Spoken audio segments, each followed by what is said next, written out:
प्रतिक्षण मृत्यु कहीं और दूर नहीं, आपके सिर पर सवार है। ये दिमाग में बैठा लिए, मृत्यु को कहीं दूर से सवारी से नहीं आना, वो आपके सिर पर सवार है। सर्वतो भावेन तैयार रहो मृत्यु के लिए, सर्वतो भावेन तैयार रहो मृत्यु के लिए। तैयारी क्या है? नाम जप, हर समय नाम जप। आप तैयार हैं। जो पहले से तैयार न थे, पछता पछता कर चले गए, हम तुम सबको जाना है, जाने की तैयारी कर लो। रहे न रावण सम अभिमानी, हिरण्याकश्यप संवरदानी। हम तुम सबको जाना है, जाने की तैयारी कर लो। जो पहले से तैयार न थे, पछता पछता कर चले गए। प्रतिक्षण मृत्यु सर पर सवार है। सर्वतो भावेन मृत्यु के लिए तैयार हो जाओ। मृत्यु जीवन का अंत करेगी ही तुम्हारे, जीव का नहीं, जीव का नहीं, जीवन का। इससे जितना भजन कर लोगे तो तुम अपने स्वरूप का रहस्य जान जाओगे। मृत्यु शरीर को नष्ट करती, तुम्हें नहीं। यदि ये ज्ञान प्रबल जागृत हो गया तो मृत्यु की मृत्यु हो गई, निर्भय हो जाओगे। यदि ये बात ना हो तो प्रभु की शरण में हो जाओ तो निर्भय कर देंगे। एक ऐसी भूमा स्थिति जागृत हो जाएगी जहां मृत्यु का कोई भय नहीं है।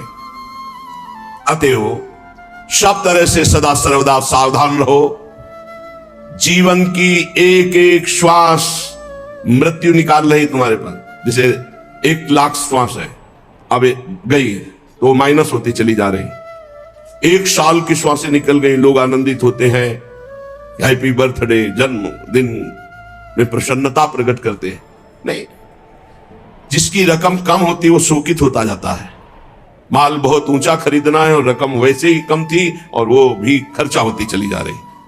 माल खरीदना है भगवत प्रेम, जीवन मुक्तता, और वो रकम श्वास श्वास नाम जप, और वो श्वासें 1 वर्ष की खाली चली गई और हम हैप्पी बर्थडे मनावे। कैसी हमारी अज्ञानता है।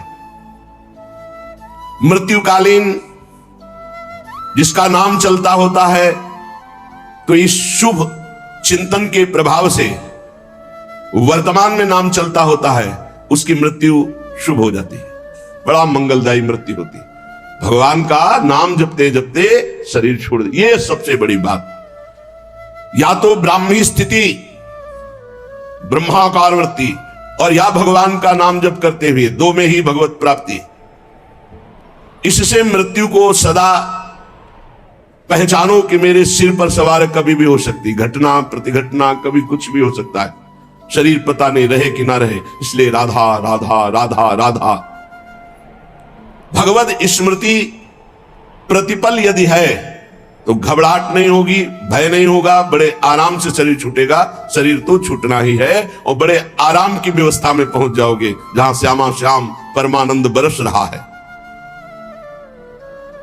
इस क्षणभंगुर शरीर में भजन ही सार्थक है। जितना भजन कर लोगे उतना ही सार्थक जीवन जाएगा। पर कामनाओं के कारण भजन नहीं हो पाता। जिसने समय रूपी संपत्ति पर महत्ता दे दी वो महान बन गया। ये कामनाएं हमारे समय को भगवान से विमुख करके नष्ट कर रही है। अरे भाई, कल्प 2 कल्प वाला शरीर तो है नहीं। 100 वर्ष और आजकल का जो खान पान और रहनी है, आजकल के जो आचरण है, वो अकाले मृत्यु में पहुंचा देते हैं। 70-80 तक तो पहुंचना मुश्किल हो रहा है। अब इतने रोग चल गए हैं, नौजवान हैं, high blood pressure, low blood pressure, 500 sugar, ये वो, मतलब मृत्यु बिल्कुल पूरी व्यवस्था किए है। ये कामनाएं हमको भगवान से विमुख किए हुए हैं। ये कामनाएं हैं तो बड़ी तुच्छ, पर हमको बड़ी महान समझ में आ रही है, बड़ी उत्तम समझ में आ रही। अगर उत्तम और महान न समझ में आती तो कामना छोड़कर भजन करते। कर्तव्य का पालन करो, कामना की जरूरत नहीं। कर्तव्य पालन करते हुए फल में समान भाव रखो। सुख दुख समय कृत्वा लाभा लाभो जया जय हो। जय हो या पराजय, लाभ हो या हानि, सुख हो या दुख, अपने कर्तव्य कर्मण्येवाधिकारस्ते मा फलेषु कदाचन। फल की इच्छा, फल में ही कामना, फल में ही दुर्गति, फल में ही बंध जाना, फल में ही भजन विमुख हो जाना है। भक्ति की कमी, कामना की वृद्धि, यही हमें भजन से विमुख किए हुए है। हम प्रभु को छोड़ करके अगर हमारी कामना भी हो तो किसी और की तरफ न हो। जग जाची को न जाची जो जिए जाची जान की जान ही रे। आहा, जग जाची को न जाची जो जिए जाची जान की जान ही रे। जेही जाचत जाचकता जर जाई जो जारति जोर जहां नहीं रे। गोस्वामी तुलसीदास जी ने कह रहे हैं ये पद केवल सुनने गाने का नहीं, इसे जीवन में उतारने का। अगर तुम्हें कुछ चाहिए तो जग जाची को ना, किसी से मत मांगो। इस संसार में किसी से, ये बात पकड़ लो, बात पकड़ लो। जग जाची को ना, मेरी बात मान लो, कोई तुम्हारी बात पूरी नहीं कर सकता। किसी से संसार में कभी किसी से मत मांगना। जाची जो, अगर मांगना ही है तो हृदय से जाची जान की जान ही रे। भगवान श्री हरि से मांगो, क्या होगा? जे ही जाचत जाचकता जर जाई, मांगना मिट जाएगा। जे ही जाचत जाचकता जर जाई जो जारत जोर जहां नहीं रे। मांगो तो केवल प्रभु से मांगो, जिससे मंगतापन मिट जाएगा। वो ऐसे दाता है, दे देंगे ना, जन्म जन्म की मांग पूरी हो जाएगी। जिसके जानने के बाद कुछ जानना बाकी नहीं रहता, जिसके पाने के बाद कुछ पाना बाकी नहीं रहता। इसलिए किसी से मत मांगो, किसी से मत कामना करो, केवल प्रभु से करो, इंतजार करो। उनकी बाट जो हो किसी और की तरफ मत देख लेना। जो सकाम भाव रखते हैं, मांगते हैं, तो केवल प्रभु से मांगो, अन्य से नहीं। ये तुम नियम ले लो कि हमारा आराध्य देव ही हमारी पूर्ति करेगा, हम दूसरे से कभी नहीं। श्यामा श्याम ही बहुत महान है, हम कैसे तुम्हें क्या क्या बतावें तुम्हें। उनकी कृपा, केवल उनकी कृपा, केवल उनकी कृपा का आश्रय। कभी अन्य का आश्रय ले लेंगे तो आपकी भक्ति बाधित हो जाएगी, आपका जीवन समस्या में पड़ जाएगा और आपको परेशानी ही परेशानी हो जाएगी। केवल प्रभु का आश्रय। सकामता है, माना भी आप निष्काम नहीं हुए तो प्रभु पर निर्भर हो जाओ, वही पूर्ण करेंगे। वो कामना भी पूर्ण कर देंगे और आपका कल्याण भी कर देंगे। ऐसा स्वभाव है हमारे स्वामी का। पत्नी के लिए आराधना भगवान श्री हरि की कर रहे हैं तो पत्नी भी मिली, तो आदि सम्राट महाराज मनु की पुत्री महान देवी देवहूति जी, और भगवान अपनी तरफ से बोले कि मैं पुत्र बन करके आऊंगा, और कपिल भगवान के रूप में आके सांख्य शास्त्र का उपदेश करके करदम जी को परम पद में आरूढ़ किया। अगर भगवान से मांगा जाए तो विषय भी दे देते और साथ में अपने आप को भी दे देते कि अब तुम हमसे मांगे हो तो अब ऐसी तुम्हारे अंदर ज्ञान वृत्ति जागृत करेंगे कि अब तुम्हारा मांगना मिट जाए। जाचकता जरी जाए। जो आज तक कोई सफल हुआ है मानो, वो केवल भागवतिक शक्ति से, दिव्य शक्ति से सफल हुआ है। किसी को अगर सफलता, लौकिक पारलौकिक वास्तविक सफलता, सफलता का मतलब रुपया पैसा बढ़ जाना, लोक संपत्ति, यश मान कीर्ति नहीं, काम क्रोध लोभ मोह मद मत्सर, इन पर विजय प्राप्त करना सफलता है। और तुम लाखों उपाय कर लो, इन पर विजय प्राप्त नहीं कर सकते। इन पर जो सफलता प्राप्त करना है वो केवल भगवान की शक्ति से होता है। भगवान के एक संकल्प मात्र से अनंत ब्रह्मांड प्रकट हो गए। वो भगवान तुम्हारे लिए क्या नहीं कर सकते। तुम अन्य आश्रय, अन्य कामना ना करो, केवल भगवान का आश्रय लेकर भगवान से भगवान की कामना करो, निहाल हो जाओगे। अगर द्रौपदी जी अन्य आश्रय न लेकर के पहले ही भगवान को आर्तभाव से पुकार देती तो समस्या इतनी नहीं बढ़ पाती। समस्या आई तो बहुत जगह मन फैला द्रौपदी जी का। पति हैं, भीष्म जी आदि हैं, हम बड़े बड़े बुजुर्ग जन हैं, भला ऐसा कैसे होने देंगे। और जब कोई नहीं रोका तो अपनी भुजा, अपना दांत का बल, यही सब बातें यही सब बातें हमें भगवान से दूरी बनाए हुए, समय की दूरी बनाए हुए। और जहां उन्होंने सब आश्रय छोड़ा और एकमात्र भगवान को पुकारा तो भगवान वस्त्रावतार हो गया। ये केवल कथा सुनाने और पढ़ने की विषय, सुनने का पढ़ने का विषय नहीं, ये जीवन में उतारने का है कि चाहे विपत्ति हो, चाहे कामना हो, कैसी भी परिस्थिति, सीधा श्री भगवान से, सीधा श्री भगवान से आर्त भाव से अन्य आश्रय छोड़कर पुकारे तो हमारे जीवन का बहुत बहुत आनंदमय परिवर्तन हो जाएगा। ये प्रमादी स्वभाव हटाइए, भजन के बहाने सुख भोगने की आदत छोड़िए तो परमात्मा प्राप्ति जल्दी हो जाए। डट करके सब झंझटों से निपट करके भजन करो। जीवन को प्रमाद से बचाकर प्रयत्न में स्थित करो। शब्द देख लो, शब्द ही है, प्रमाद से हटाओ और प्रयत्न में लगाओ। इतने माला भजन, इतना पाठ, इतना जाकर के राधा के कुंज में करना, इतना एकांत में पाठ करना, ऐसे ऐसे अपनी दिनचर्या इतनी फिट कि उसको तोड़ना नहीं किसी भी स्थिति में। परमात्मा को भुला देने वाले सामग्री, विषयों, इन सबको हटा दो। अभी लगन नहीं लगी इसलिए। जहां तुम्हारा वास है वहां कोई भी ज्यादा भगवत विमुख करने वाली वस्तुएं अच्छी नहीं होनी चाहिए, बात ध्यान रख लो। जहां वास कर रहे हैं पूरे में राधा राधा राधा राधा राधा राधा राधा, गुरुदेव राधा वल्लभ, गुरुदेव राधा वल्लभ। जहां दृष्टि, उनकी पोशाक, उनकी माला, उनकी, बस एक आसन शयन के लिए, एक आसन बैठने के लिए, बस। आधुनिकता का जितना दर्शन होगा रजोगुण बढ़ेगा, भजन हटेगा, मान लीजिए। बहुत सावधान रहिए। वृंदावन है, वृंदावन की थोड़ा तो रहने रखो। राधा राधा राधा राधा। यार कभी ऐसा भी करो ना कि एक टाट बिछा के सो, हाथ की तकिया, रज के पात्र रखे हुए कमरे में, उसमें भोजन प्रसाद पाया, टाट बिछा हुआ है, हाथ की तकिया में सो गए, नहा लिया, अपनी दिनचर्या में कुछ खर्चा नहीं, एक छोटे से पंखे से काम चला ले। अगर आजकल इतनी बिल्डिंगें बन रही कि वायु बाहर की नहीं मिल, शरीर को जैसे रखो वैसे रहेगा। शरीर को जैसे रखो, वर्षों कभी बिजली नहीं रखी यही हित धाम में कटवा के, जैसे रखो। थोड़ी देर पसीना पसीना, जितनी नींद आनी आनी, उठ के बैठ गए, फिर मंत्र जो हमको सोने के लिए है। नींद को जितना आना आ जाए, ना ना ना, राधा राधा आज नहीं आई तो कल आ जाएगी, कल नहीं तो परसों आ जाएगी। भजन तो हमारा हो रहा है। भगवान का आश्रय समस्त शक्तियों को जागृत कर देता है, भोगों का आश्रय समस्त शक्तियों को ढक देता है। इस बात को समझिए। बहुत दुर्भाग्य है जो हमें सुविधा अच्छी लगे, बहुत दुर्भाग्य है, सच्ची माने। अंदर की स्थिति को तुम नहीं जानोगे, बाहर की बातें देखते हो।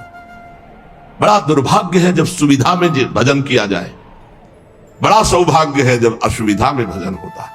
जो असुविधा में भजन किया महापुरुषों ने, वो सुविधा में, वो तो सुविधा भ्रम है, सुविधा भ्रम है।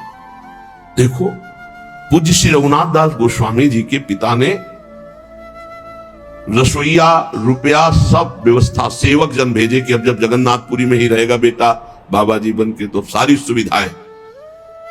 अपने आप वैरागी को कोई शिक्षा नहीं देनी होती। एक दो दिन भोग बनाया, महाप्रभु चैतन्य देव को पवाया, फिर कहा कि जब हम भगवत मार्ग में चले तो मेरे प्रभु के द्वारा मेरा भरण पोषण होना चाहिए, ये पिता के द्वारा वैभव का नहीं।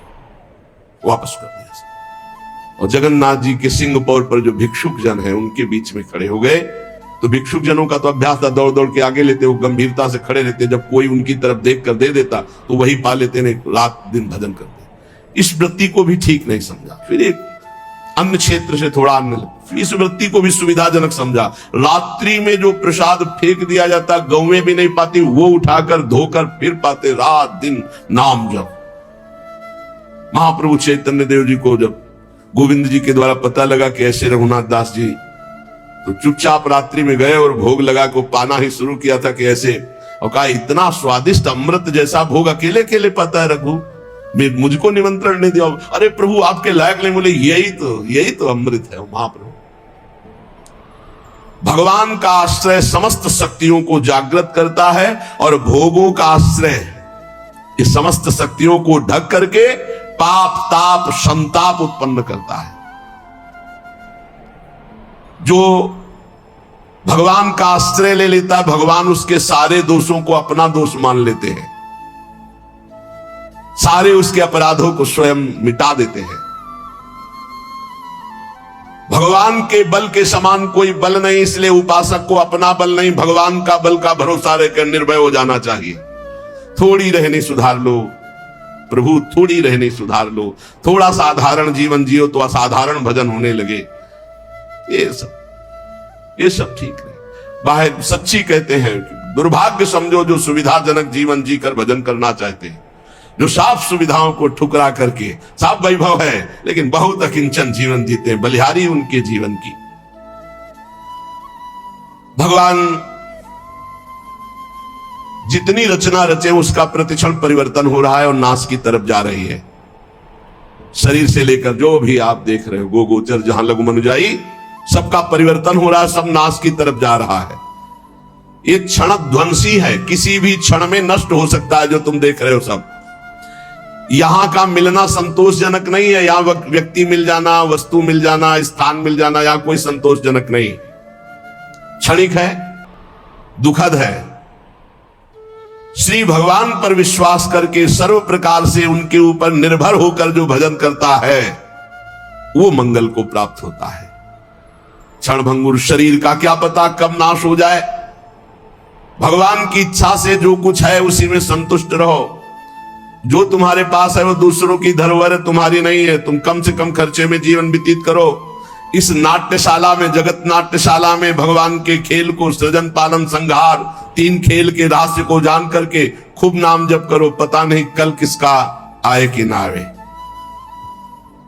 भगवान बहुत समीप है हमारे, उनसे अधिक समीप अन्य कोई भी नहीं है। उनका जितना चिंतन करोगे, उन्हें जितना अपने समीप देखोगे, उतना ही तुम परम सुखी होने लगोगे और भगवान तुम्हें दिखाई देने लगेंगे कि नजदीक है। जब तक अपनी इंद्रियों को वश में नहीं करोगे, मन को वश में नहीं करोगे, तब तक परमात्म स्थिति नहीं आती। श्री भगवान ने गीता जी में अर्जुन जी से कहा कि जो योग युक्तो विशुद्धात्मा विजितात्मा जितेंद्रिय सर्वभूतात्म भूतात्मा कुर्वन्नपि न लिप्यते। जिसकी इंद्रियां भजन के प्रभाव से वश में हो गई हैं, जिसका अंतःकरण मन बुद्धि चित्त अहंकार निर्मल हो गया है, जिसका शरीर पवित्र हो गया है साधन करते करते, शरीर वश में, इंद्रिया वश में, मन वश में, बुद्धि वश में, चित्त वश में, अहम वश में, संपूर्ण प्राणियों के आत्मस्वरूप भाव में जो स्थित है, अब उसको कोई कर्म नहीं बांध सकता। नहीं, हर कर्म जीव को बांधता है। जिसकी इंद्रियां वश में है, जिसका मन वश में है, जिसका शरीर पवित्र हो चुका है, निष्पाप, वो पुरुष कुछ भी जो कर रहा है कभी वो पाप को प्राप्त नहीं होगा। कोई भी कर्म उसे बांध नहीं सकता। इसी को तो जीवन मुक्तता कहते हैं, परम आनंद। देखो भगवान कह रहे हैं, नैव किंचित करोमीति युक्तो मन्येत तत्त्ववित् पश्यन् श्रवन् स्पृशन् जिघ्रन् नश्नन् गच्छन् स्वपन् श्वसन् प्रलपन् विसृजन् गृह्णन् निन्मिषन्नपि इंद्रियाणि इंद्रियार्थेषु वर्तन्ते इति धारयन्। हे अर्जुन, जो तत्व को जानने वाला पुरुष है, संयमी पुरुष है, जिसने अपनी इंद्रियों पर विजय प्राप्त कर ली, मन पर विजय प्राप्त कर लिया है, जो सब जगह अपनी आत्मा को देखता है, नैव किंचित करोमीति युक्तो मन्येत तत्त्ववित्। वो तत्व को जानने वाला सांख्य योगी किंचन मात्र कुछ नहीं करता है और सब कुछ करता है।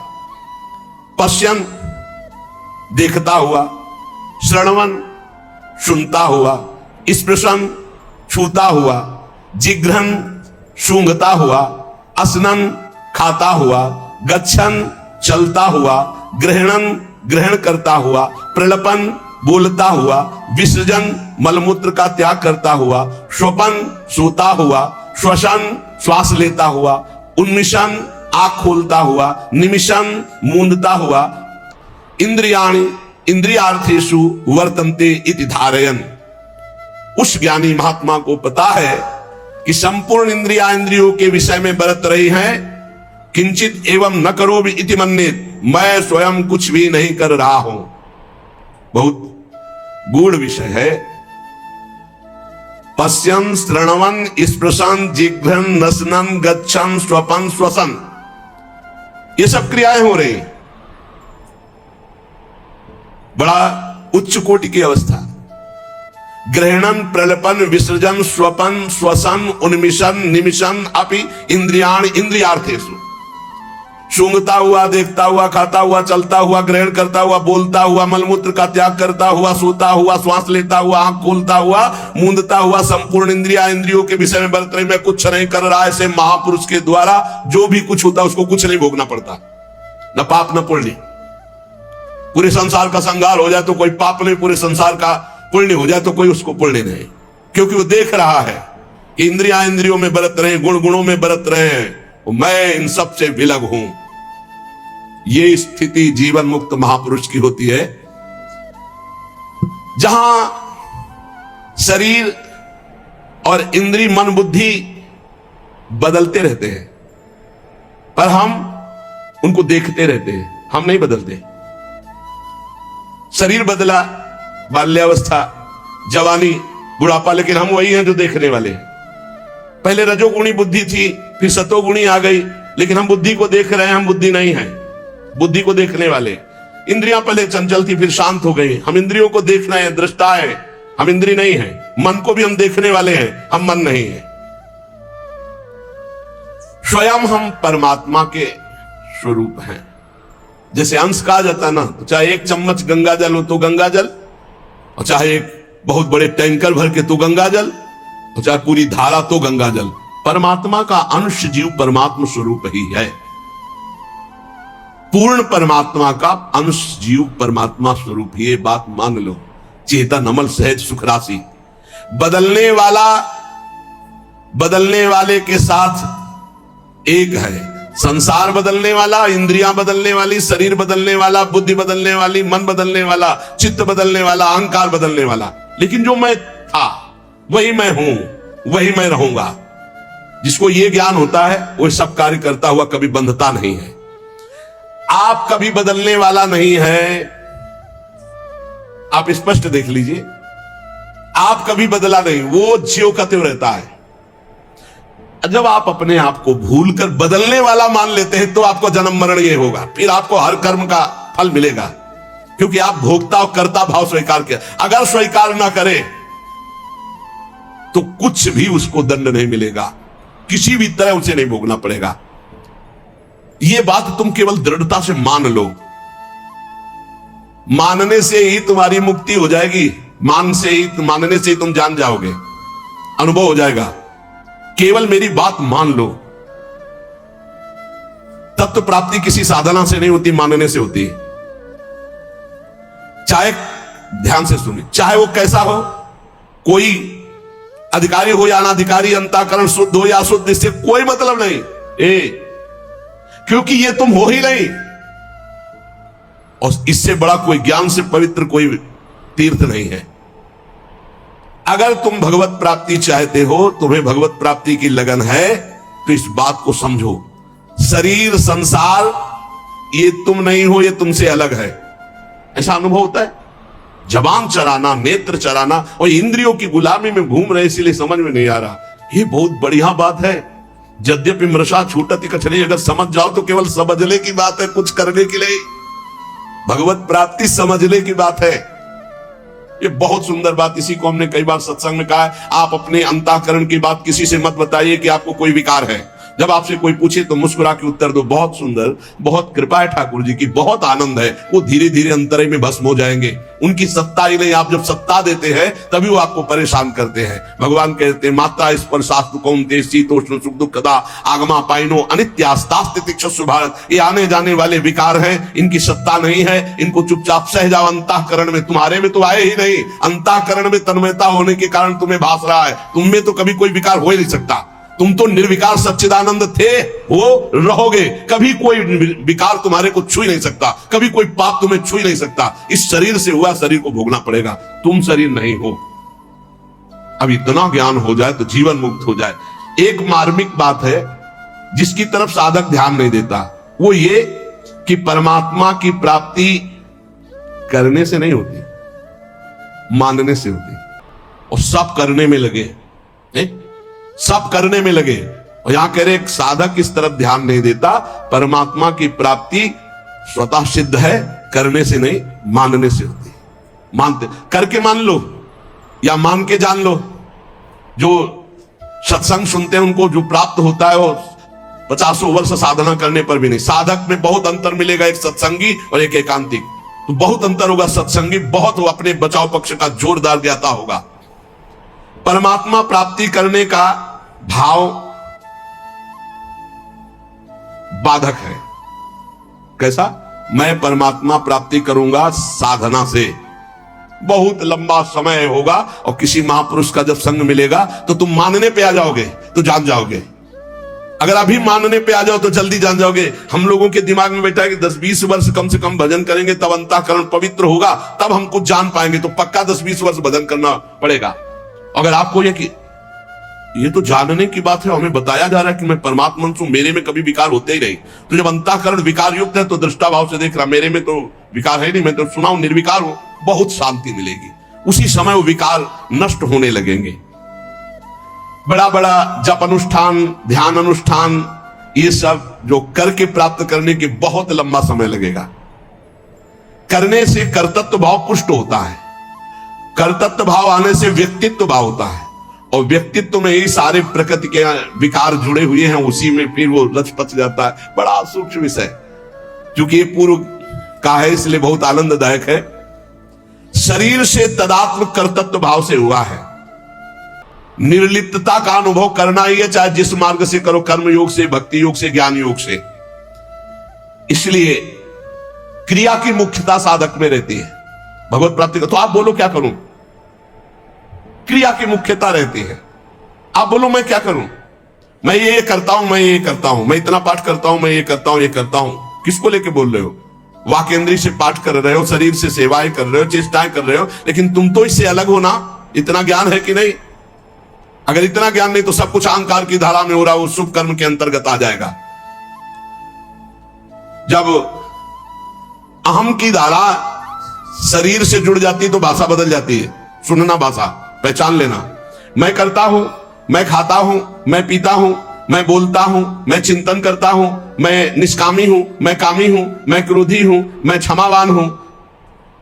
मैं के आगे जितना जुड़ गया वो सब प्रकृति राज्य।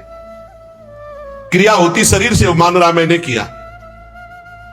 हर इंद्रियां क्रिया कर रही हो, हमारी इंद्रियों के कर्ता बने बैठे हैं।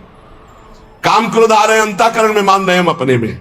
इसीलिए जीवन मुक्त होना कठिन कहा गया है, क्योंकि सोचते कुछ करके जीवन मुक्त होंगे। जो करोगे जीवन मुक्तता जो है उसी को ढकने वाली बन जाएगी। इसलिए महापुरुष अकर्ता होते हैं, अचाह होते हैं, पूर्ण काम होते हैं। बोले साधना करते करते हो गए? नहीं, हमारा स्वरूप ही पूर्ण काम है, सिद्ध है। चाहे अभी मान लो, चाहे 50 वर्ष साधना करने के बाद मान लेना। नहीं तस्य कृतेदार्थो ना कृते नेह कश्चन। वास्तव में स्वयं में कभी कोई क्रिया होती नहीं, और शरीर बिना क्रिया के रह नहीं सकता। जब स्वयं निर्लेप रहता है तो शरीर से पवित्र आचरण होते, पापाचरण नहीं। चुप हो जा। क्या कह रहे? सबसे बड़ी साधना है चुप हो जा। अलग देखो अपने आप को, शरीर से, इंद्रियों से, अंतःकरण से। चुप हो जाओ। तुम करता नहीं हो, परंतु गलती यही होती कि चुप नहीं रह पाते, शांत नहीं रह पाते, सत्ता का अनुभव नहीं कर पाते।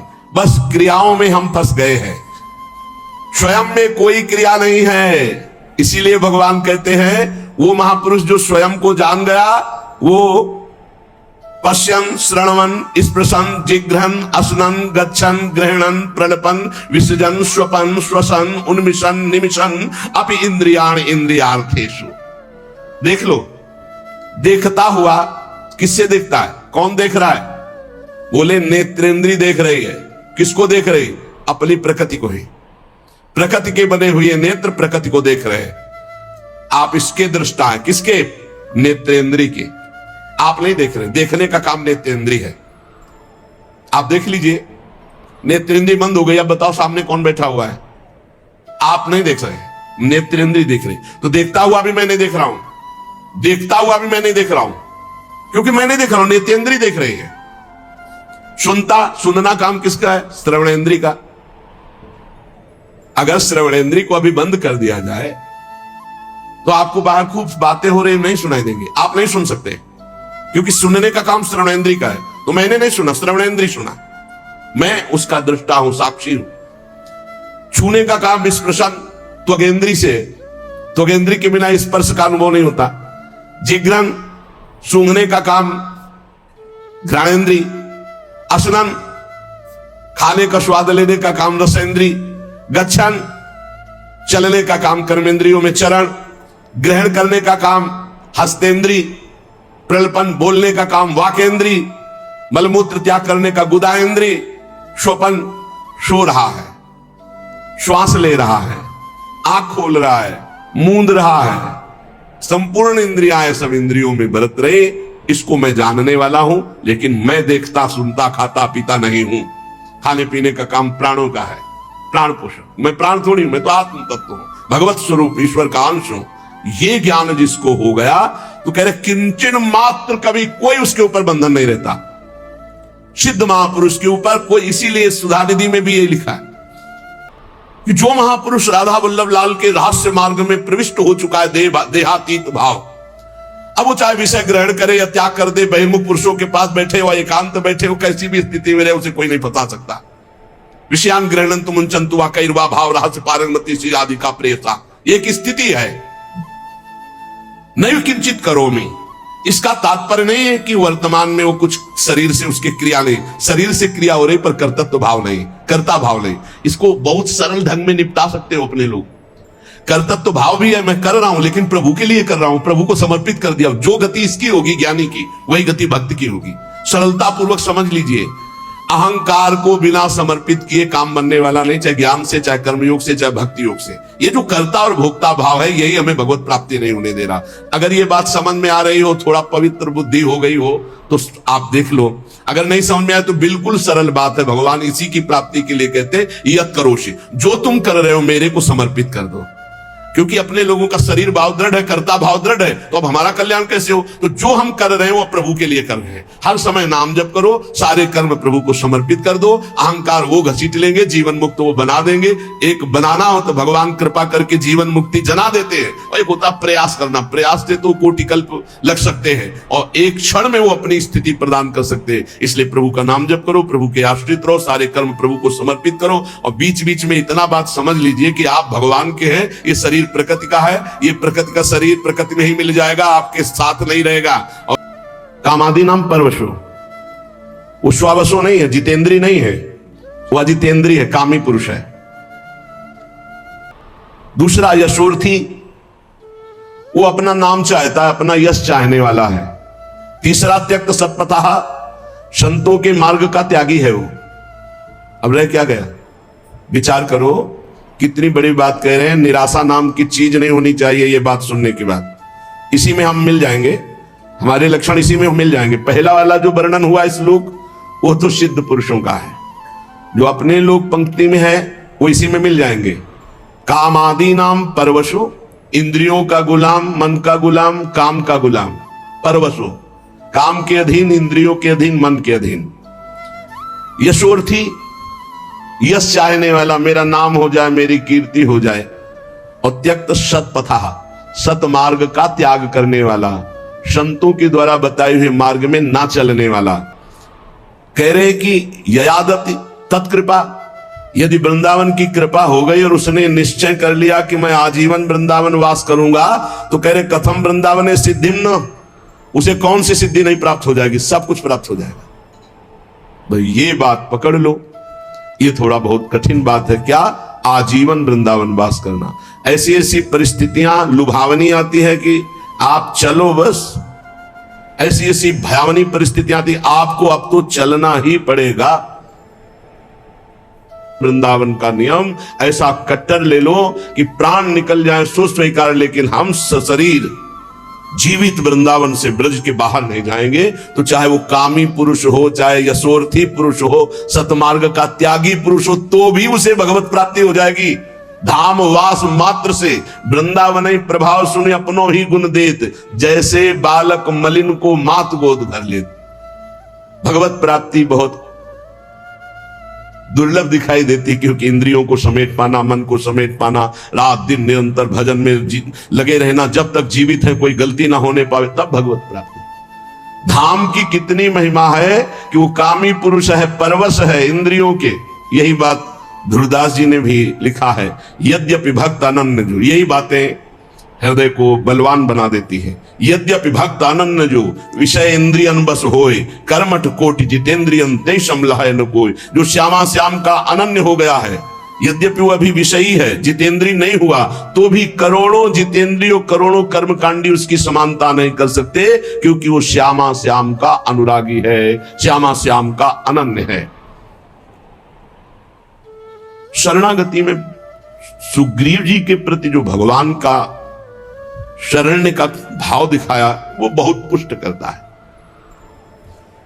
सुग्रीव जी से हनुमान जी महाराज, वो देखो जो राजकुमारा, सुग्रीव जी तो कांप गए। उनको लगा कि ये बाली के द्वारा भेजी हुई है, क्योंकि बाली यहां सापवश आ नहीं सकता, इसीलिए वो सुरक्षित थे वहां। हनुमान जी से डर करके कहा कि अब तो प्राणों को कहां हम सुरक्षित रख पाएंगे, क्योंकि जहां भागेंगे वहां बाली पहुंच जाएगा। हम इसी पर्वत पर केवल सुरक्षित थे, ऋषि के साप से वो यहां आता। ये 2 दिव्य राजकुमार हमें लगता है उसी के भेजे हुए, तुम जाओ देखो कौन है। हनुमान जी विप्र रूप में गए, सामने अरविंदाक्ष भगवान पर दृष्टि पड़ते ही साष्टांग दंडवत। आप कौन हैं स्वामी? नंगे पैर ऐसे कटीले कंकरीले जंगल में भ्रमण कर रहे हैं, आपके इस भ्रमण का हेतु क्या है? कहा मैं दशरथ नंदन राम और ये लखन, पिता की आज्ञा से हमें 14 वर्ष का वनवास मिला हुआ है। पर आप कौन हैं? विप्र देवता, आप ऐसे मृदु वचनों से और आपको देखने से लग रहा है कि आपका हृदय बड़ा महान है, क्योंकि आंखों में अश्रु आपके भरे हुए हैं। आप कौन हैं? तो बोले स्वामी मैं तो मंद बुद्धि भूल सकता हूं, लेकिन आप ऐसे पूछेंगे, मैं तो आपका सेवक हूं। कांधे पे प्रभु को बैठा ला, एक उम्र मंद मोह बस कुटिल हृदय ज्ञान, पुण्य प्रभु मोहि विसारे दीन बंधु भगवान को। सुग्रीव देखकर समझ गए कि अनुकूल है, प्रतिकूल नहीं, क्योंकि प्रतिकूल होते तो हनुमान जी ऐसे नहीं लाते। बहुत आनंदित है। हनुमान जी महाराज परिचय सुग्रीव का श्री राम जी को, और राम जी का परिचय सुग्रीव को देते हैं। जब परिचय सुना और समस्या सुनी, तो भगवान ने कहा तुम चिंता मत करो, मान लो बाली मारा गया, मान लो, तुम निश्चिंत हो जाओ। अग्नि को साक्षी करके मित्रता की हनुमान जी महाराज की कृपा से। सुग्रीव ने कहा प्रभु मान तो लेते हैं आपकी कृपा से, लेकिन बहुत बलवान बाली है। देखो ये दुंदुभि राक्षस की हड्डियां हैं, ये ताल के वृक्ष है, यदि एक बाण में इनको बेध दो तो मुझे विश्वास हो जाएगा बाली मार। भगवान का अमोघ बाण। अब बड़ी प्रसन्नता हुई। भगवान ने कहा जाओ ललकारो जाकर बाली को। खास बात जहां हमें पकड़नी हो, बात को समझना, आज तक राम जी का भजन नहीं किया सुग्रीव जी ने। हनुमान जी की कृपा से केवल मित्रता हुई। भगवान के वचन पर उसको दोबारा प्रश्न करना पड़ा कि इसको प्रमाणित करो तब मैं मानूं कि बाली को मार दोगे। वो भी भगवान ने प्रमाणित किया। भगवान ने कहा जाओ ललकारो जाके। ललकारा। बाली ने सोचा कि हमारे भूसे के प्रहार से प्राण बचाकर भागने वाला किष्किंधा के द्वार पर ललकार रहा है। अपनी पत्नी तारा से कहा ऐसा कौन सा बल इसमें आ गया? बोले प्रभु मैंने सुना है कि सर्वलोक महेश्वर भगवान श्री राम से मिल गए हैं, अब आप इनसे वैर मत कीजिए। तो कहा अरे अगर भगवान है तो समदर्शी हूं, मेरा और सुग्रीव का पक्ष विपक्ष क्यों मानेंगे? वो तो समदर्शी हैं, भगवान तो समदर्शी है। चलते अब एक ही रूप के बाली और सुग्रीव ऐसी पिटाई सुग्रीव की त्राहिमाम करके भागे भगवान के समीप में। भगवान से कहा प्रभु एक वृक्ष की ओट में थे। कहा प्रभु कहा था मेरा भाई नहीं एक काल है, नस नस तोड़ दी, और आपने मारा क्यों नहीं? बोले समस्या थी कि वहां पहचाना ही नहीं जा रहा था कि सुग्रीव कौन और बाली कौन। क्यों भगवान ने पिटवाया? भगवान को पहचानने की जरूरत है। सर्वज्ञ है, सर्वलोक महेश्वर, सर्वत्र विराजमान, सर्वसत्ता, उनको कोई जानने में अभिमान कि देख लो, आखिरी में तुम देख लो, फिर भी तुम में कोई बल नहीं है, मेरा ही बल महाबल है, तुम्हें कोई बल नहीं। कर प्रसाद सुग्रीव शरीरा, भगवान ने जीव शरीर स्पर्श किया, पीड़ा गई, नवीन बल जागृत हुआ और एक माला अपनी प्रसादी पहनाई। अब जाओ, फिर ललकारा, फिर आए भगवान ने एक बाण से। बालिका जो प्रश्न था, प्रभु मैं बैरी सुग्रीव प्यारा, ये कारण कौन नाथ मुझे मारा? नाथ आप तो मेरे भी स्वामी हैं, मैंने आपका कब वैर किया, कब अहित किया, और इसने कब आपका भजन किया, कब आपका हित किया? आपने उसका पक्ष लेकर मुझे मार दिया। श्री भगवान ने कहा, शरणागत का बैरी मेरा बैरी, शरणागत का मित्र मेरा मित्र। तू मेरे शरणागत को जानता है कि मेरी शरण में हो गया, फिर भी वैर करता है। अंत तो गत्वा, अंत्येष्टि क्रिया करा के सुग्रीव को किष्किंधा नरेश पद पे 4 महीने प्रवर्षण पर्वत पर सरकार विराजमान ने, एक बार भी दंडवत करने नहीं। ये हमारी बात है, ये हमारी बात है। फिर भगवान लक्ष्मण जी को भेजा और सावधान करके फिर भगवान से जुड़ जाना। हमसे हो सकती भूल, हमसे कमी हो सकती है, हम जितेंद्री हो सकते हैं, हम कामी हो सकते हैं, हमसे अपराध बन सकता है, लेकिन रहत न प्रभु चित चूक किए की करत सुरत 100 बार ही। इसको मैंने स्वीकार किया है, ये मेरी शरण में है। वो केवल अपने स्वार्थ की वश शरण, तो भी भगवान उसे अपना शरणागत मानते। ऐसा स्वभाव उमा राम स्वभाव जय जाना, ताई भजन तज भावना। प्रभु का समर्थ नाम, समर्थ धाम, समर्थ लीला, समर्थ रूप ध्यान, किसी एक में हमारी आसक्ति हो जाए। श्रीपाद कह रहे हैं कि यदि वो कामी पुरुष है, पराधीन इंद्रियों के मन के है, वो यश चाहता है, वो सतपथ त्यागी है, लेकिन उसने श्रीधाम वृंदावन के वास का अनन्य अखंड नियम ले लिया, अब उसको कौन सी सिद्धि नहीं प्राप्त हो जाएगी? सब कुछ प्राप्त हो जाएगा। ध्रुवदास जी कहते हैं वह जितेंद्री है, विषयी है, लेकिन श्यामा श्याम का अनन्य हो गया है, तो करोड़ों जितेंद्रियों कर्मकांडी उसकी समानता नहीं कर सकते। विशुद्ध सत्व परमे श्रीमद वृंदावन त्वयि कृतानंतापराधस्य त्वमेव शरणं मम, त्वमेव शरणं मम। हे प्रिया प्रीतम, मैं तुम्हारा हूं, बस। तवास्मीति तवास्मीति वदंतमपि, मैं आपका हूं। श्यामा श्याम, मैं कैसा हूं ये आप जानते हैं। मैं कोई अपनी पात्रता, गुण, तपस्या, साधना के कारण दावा पेश नहीं कर रहा कि आप हमारे हो, नहीं। तवास्मीति, मैं आपका हूं। आपके तो हजारों लाखों करोड़ों अरबों भक्त हैं, पर नाथ मेरे लिए आप ही हो, मेरे आप ही साधन हो और आप ही साध्य हो। तवास्मीति वदंतमपि मामृषा। और खास बात, ये भी मैं झूठ बोल रहा हूं, क्योंकि तवास्मीति मैंने बहुतों से बोला है, मैं आपका हूं, मैं आपका हूं, मैं आपका हूं, बहुत से बोल चुका हूं, ये भी सत्य नहीं है। बहुत सुंदर बात, देखो कैसी प्रभु की महिमा है। अगर वो स्वीकार ना करे तो हम झूठों का काम ही नरक में पूरा हो। विशुद्ध सत्व परमे वृंदावन त्वयि, ये विशुद्ध सत्व में वृंदावन है, अनंत अपार महिमा है, लेकिन इसमें जो करुणा समुद्र विराजमान लाडली लाल है, एक बार कोई हृदय से कह दे, झूठा ही सही, तवास्मीति, मैं आपका हूं। बहुत बड़ी बात, बहुत बड़ी बात, हृदय से तवास्मीति वदंतमपि।